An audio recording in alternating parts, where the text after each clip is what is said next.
ভারতের সুপ্রিম কোর্টের বিচারপতি এর একটি গুরুত্বপূর্ণ বক্তৃতা অনুষ্ঠান লন্ডনে ছাত্রদের একাংশের বিক্ষোভে ব্যাহত হলেও ঘটনাটিকে অশোভন অগ্রহণযোগ্য বলে কড়া ভাষায় নিন্দা করেছে। সূত্রের খবর, লন্ডনের একটি শিক্ষা প্রতিষ্ঠানে আয়োজিত এই বক্তৃতায় ভারতের বিচার ব্যবস্থা, সংবিধান এবং গণতান্ত্রিক মূল্যবোধ নিয়ে বক্তব্য রেখেছিলেন বিচারপতি সূর্যকান্ত। সেই সময় উপস্থিত কয়েকজন ছাত্র আচমকাই স্লোগান দিতে শুরু করে এবং অনুষ্ঠানস্থলে বিশৃঙ্খলা তৈরি হয়। ফলে কিছু সময়ের জন্য অনুষ্ঠান স্থগিত রাখতে বাধ্য হন আয়োজকরা। ঘটনার পরপরই ভারতীয় হাইকমিশন একটি বিবৃতি জারি করে জানায়, এই ধরনের আচরণ কেবলমাত্র অতিথির প্রতি অসম্মানজনক নয়, বরং গণতান্ত্রিক আলোচনার পরিসরকেও ক্ষতিগ্রস্ত করে। তারা আরও জানায়, মত প্রকাশের স্বাধীনতা গণতন্ত্রের একটি গুরুত্বপূর্ণ স্তম্ভ হলেও তা কখনো শৃঙ্খলা ভঙ্গ বা অন্যের বক্তব্য ব্যাহত করার কোনো অধিকার দেয় না।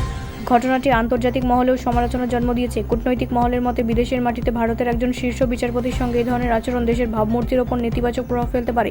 অন্যদিকে ছাত্রদের একাংশ দাবি করেছে, তারা নির্দিষ্ট কিছু ইস্যুতে নিজেদের মতামত জানাতে চেয়েছিল, তবে সেই প্রতিবাদ যে পদ্ধতিতে করা হয়েছে তা নিয়ে প্রশ্ন উঠেছে সর্বত্র।